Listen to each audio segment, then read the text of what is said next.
Academia is very well paid in Ireland, and the salaries of academics in Ireland is off the scale. And yet Irish universities have performed very poorly on the internationals. It's only, I think, this year the first Irish university, Trinity, made a top 100, and that's for the first time in like that decade. So you have academics, they're basically tenured professors, basically all hippies at this point, are trained by 60s hippies, and they have a Marxist philosophy, they're sheltered from reality. They just train the next generation of students in this woke culture, which they themselves actually believe. They're fanatics as well. They're almost like the Orwellian, outer party. They really believe all this stuff, this nonsense. And they are a pampered caste in this many-layered caste system. And they know best for everyone because they have degrees, but many of them don't have any street smarts or anything like that. The system requires people, and whether they're in NGOs, whether they're in the mass media, whether in academia, that can't put the full picture together. Why? Because they're trapped within specific dogmas. What are these specific dogmas? The need to express their own virtue. I'm a wonderful person because I want to reduce my carbon footprint. I'm a wonderful person because I call working class people in Ballymun and Eastwall far-right thugs. I'm a wonderful person because I've Greta Thunberg's book. It's all about vanity at the end of the day. So if I say climate change is a serious problem, I will be rewarded with this kind of like virtuous salivating. I'm a better person than other people. It's very, very Pavlovian, very much so. They often say PhD is piled higher and deeper. By the PhD level, you're supposed to be doing your own research at that point, but it's still all in the confines of the parameters that are set. If you can't express yourself outside the parameters, and you're rewarded for the system for remaining inside the parameters, you're not going to know anything else. It's always this strange paradox about leftism, that its client base was always working class people, but its kind of hierarchies were almost always middle class people who, were kind of looking down at these. And that made inevitable what happened. Because, at a certain point, the left tired of its old base, the blue collar workers, as the Americans call them, and decided we were going to bring in a kind of permanent base. And this is the culture Marxist idea. And what they did was basically they brought in a kind of coalition of victimologies who could become the client base of leftism, which could be nurtured and which could be imported from one country into another if you needed a particular booster of clients. They then took on these victimologies and created this sense that they were the custodians of these people, even though they weren't these people. They weren't even like these people. But they were able to patronize them and draw them into their web and use them as cannon fodder and as battering rams and also as a kind of a permanent electorate that they could expand on at will almost through immigration. At that level, it's a very plausible business model for a political party in any jurisdiction in the West now to be able to do that. And you see the Democratic Party in America, that's how it has sustained itself for several decades now. And of course that model has been now exported from America to Europe and is being applied to European countries willy-nilly, whether it applies or not, whether it's relevant or not. But by virtue of the colour of somebody's skin, if somebody is allegedly white, then they are responsible for racism and for slavery and all that. And there's no way they can get out of that, I always say this, never let another man tell you what your worth is. Find it out for yourself. And never let somebody tell you that your thinking is wrong. You're entitled to your opinion. And I think this is something that's gotten lost in all this woke craziness, is that thinking for yourself is now considered to be radical. When did that happen? People have got to get rid of this idea of being, I'm afraid to be called right wing. If they want to call you names, let them. But if you're a decent person, you know that some of your views will be left, and some of your views will be right, and some of your views will be in the center. And this is where we've entered these labels to break people down into groups, smaller and smaller and smaller and smaller, so that they won't rebel. Diversity is a lovely idea, and I've seen it work in small ways, but the idea that it can be imposed on the people, I think it's like positive discrimination. I don't think you should get a job because of your skin color over somebody who's a different skin color who's just as qualified. I think it should be about the best qualified person for the job. And I think a lot of black people will feel the same. They won't want to get based on the colour of their skin. They want to do it on merit because they're good at their job. I once said I don't give a shit about diversity, and I kind of still feel the same. What I do care about is decent people. And, you know, there are assholes who are black, and there are assholes who are Jewish, and there are assholes who are Scottish, but there are also good people who go to bed at night and they know who they are. They know that they're not bad people. They know that they do their best. They all fuck up, they all make mistakes, but they know at their core, when they put their head on their pillow at night, they're decent people. And that's what we need to get back to. Are you a decent person who wants the best for your family, for your country, and for yourself? Or are you somebody who wakes up in the morning and thinks, right, how can I get what you've got? How can I manipulate, lie, steal, and cheat you? And they know who they are when they go to bed too. So diversity is a lovely idea, but you can't force it on people. Because in doing so, you're almost telling them, and I hear this, you know, we need cultural enrichment. Ireland? Cultural enrichment? Get fucking real. Look at our culture, for Jesus' sakes. It's as old as the hills. And the idea of diluting it down, I think, is wrong. If I was coming to Ireland from any part of the world, I'd want to meet Irish people. It doesn't make me a racist. It means I want to get a sense of the country from the people. If I go to Scotland, I want to meet Scottish people. It's not saying I don't want to meet any black people, because I meet nice black Scottish people and nice black Irish people. Any bit of national pride or anything like that is no. You know, we're all Europeans, we're all on message, we're all pushing towards the sustainable development goals. If you have goals for the future, you know, set goals by a certain date, that's totalitarianism. Because you have to achieve those goals. They're working towards those goals, so they'll do whatever it takes to get to those goals. If people disagree with them, sorry, we have the goals. Remember the goals, you know. Oh, but I have my own version of what I want the future to be like. Oh yeah, we'll just get rid of you, you know. And you're far right, that's why you have to label people then, you know. They're othering people. Every totalitarian regime in history used these tactics. Create an out-group to make it more palatable and more easy for the masses to justifiably turn these people into a pile of skeletons. That's how dark it gets. The tools of the regime right now, as things stand, mainstream media and the non-governmental organisations, the NGOs that are used to create false realities that are then politically addressed. So if you watch Irish news and you have like a modern political story to do with pride or something, or transgender or human trafficking issues, invariably the mainstream media will be interviewing someone from an NGO pretending they're not from an NGO. This NGO invents this problem that doesn't exist. The media highlights it and everyone gets paid. So you sitting at home and you never thought that some issue in the world, like schoolboys being allowed to wear frilly knickers and skirts, was a big problem that had to be fixed. But suddenly in the 6 o'clock news, someone is saying that these teenage boys should be made to wear frilly knickers and skirts. And it's disgraceful and it's got to be addressed. And then suddenly it's policy. So it's a false reality to create false policy. And it's the mainstream media and the NGOs working together. It's so blatant at this point, it's almost ridiculous. But there's a lot of people have their snouts in their troughs. In Ballymun, where I come from, that town is absolutely saturated in NGOs. Everyone's getting a paycheck, everyone's getting expenses, everyone's getting paid. You're not going to rock the boat on something that's actually making you a few quid, you know, or getting a salary, you know, and for doing very little. That's how they keep it going. What you watch on the 6 o'clock evening news is not reality. It's something that's been invented. Problems that never existed in that part of your life that you're suddenly worried about now. Liberalism isn't about freedom at all. Never was.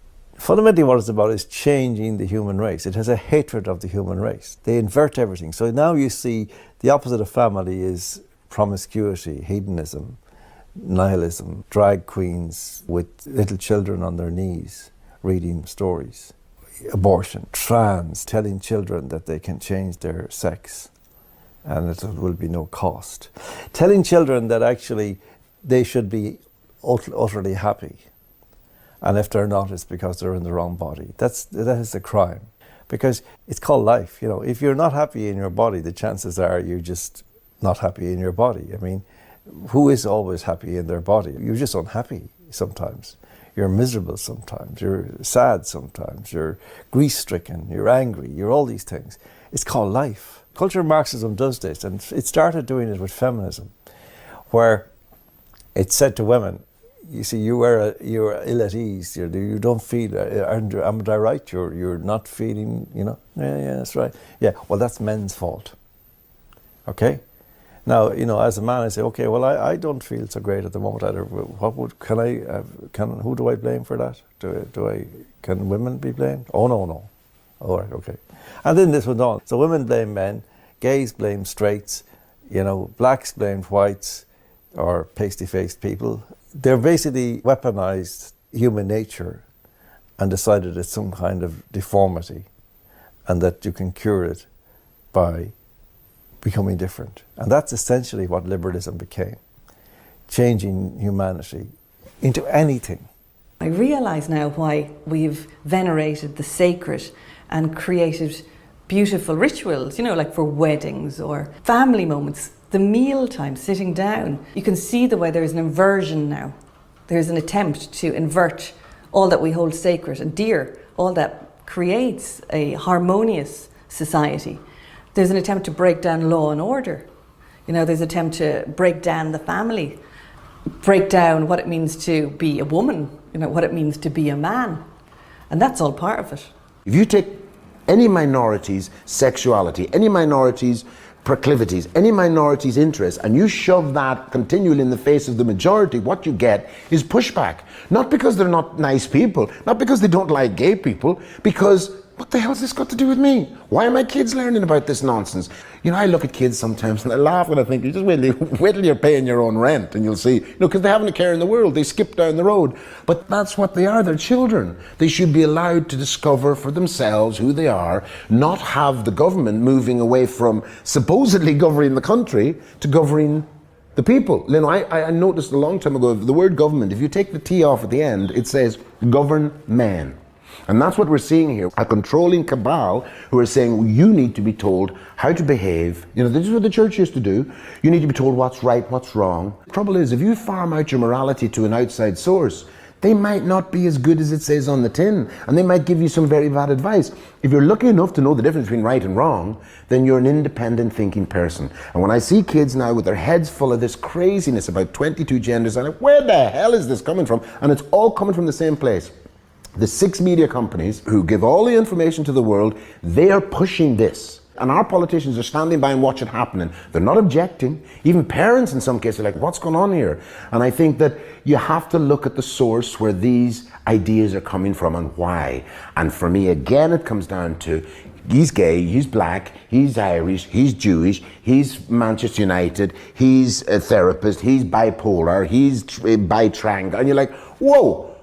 What the fuck is it with all these labels? Where did they come from? They came because that's how you keep people on their knees. You tell them, you're over there, he's over there. You support Manchester United, you can't support Chelsea. It's one of, pick your team. And that's what they're doing with these gender. They're saying, pick your team. And I'm like, get the hell out of here. And why? Because of what it does to people. It makes them feel unsure. It makes them self-censor. You know, in the United States, they have one day for the veterans and a whole month for the pride. It's the flag. It's not about gays, it's about the flag. They're trying to get people locked into new symbols, a new sense of logos. You look around and you don't see your own national flag. You see this invented flag of the agenda of the regime. It's a rebellion. I think it's a reaction too to the rot that is inside an organised religion. You become an atheist. Growing up, if you had it shoved down your throat, and a lot of our parents' generation in particular did, and they suffered terribly at the hands of the church and were mortified just for doing normal things like having sex. They associated God so strongly with that institution that when they rejected the institution, they rejected the idea of God.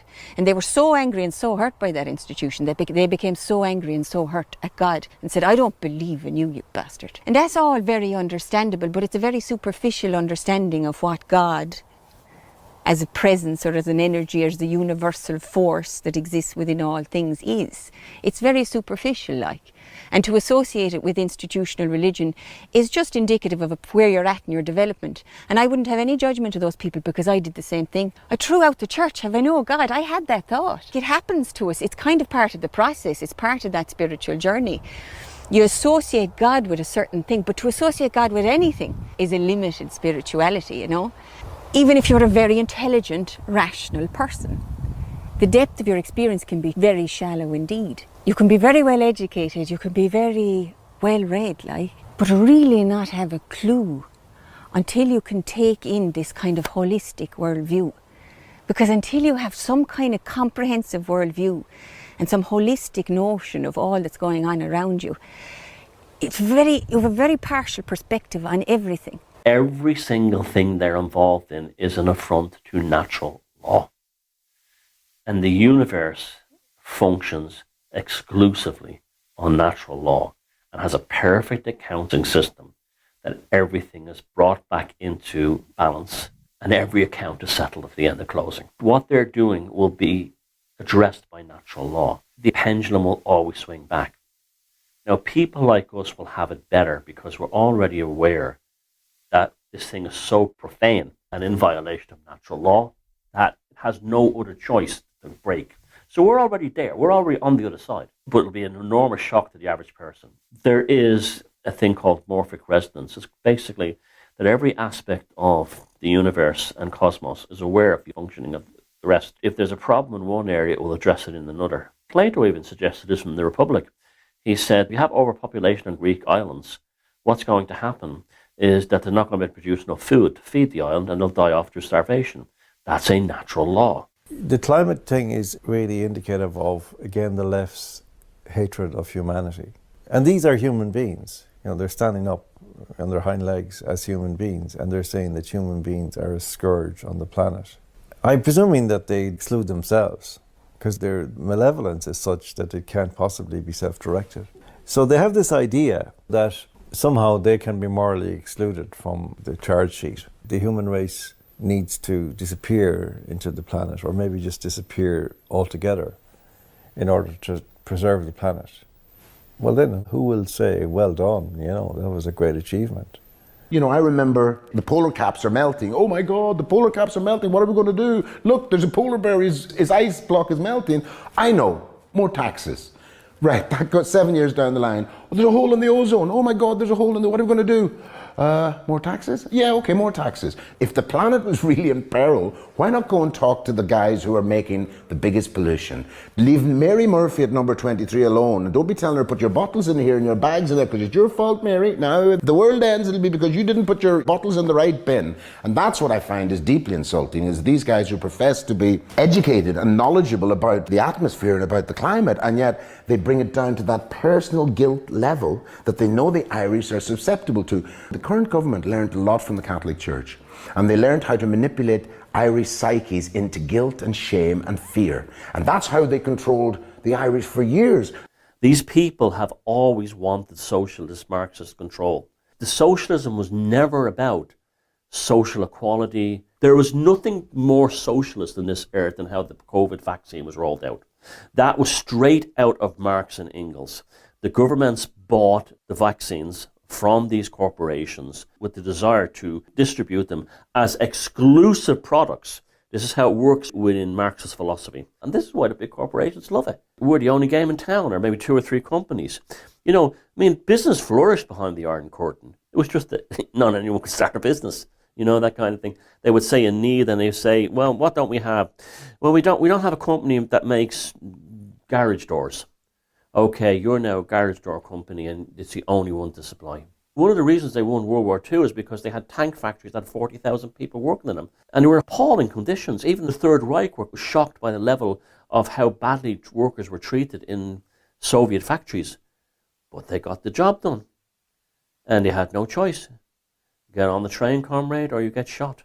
All we're seeing in the West now is what socialism is, what Marxism theory is. Hard political and economic theory with no regard for the psychic or spiritual or emotional lives of the populace. They're purely units within the concept of production and distribution.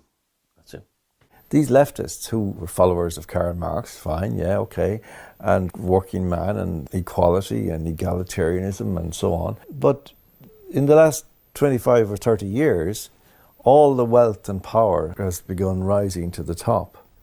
So that now something like BlackRock, one company, controls about sort of 95% of the world's wealth, right? They're all good with that, and they're opposing anybody who says anything nasty about the World Economic Forum. All these corporations, they're all good with all that, and they're good with their enrichment or at least they don't talk about it, you know, they don't ever criticize it, you know, and someone presumes that they're all happy with Bill Gates is now the richest owner of farmland in the United States. They regard that's fair enough, that's the free market, is it, or what? I don't know. What is it? The World Economic Forum. Now, I've often puzzled about that name. Why would they call it that? Because they don't really talk that much about economics. I mean, you don't hear economists make, you know, it's not a primary thing about it. It's not, it's more about wealth and power and, you know, politics. World Economic Forum. What is WEF? It's few backwards. The few. They're telling us there's just going to be us. You're going to be gone. And we're telling you. We've told you. It's so clear. Are you stupid? Well, I'm afraid so. Well, that's tough.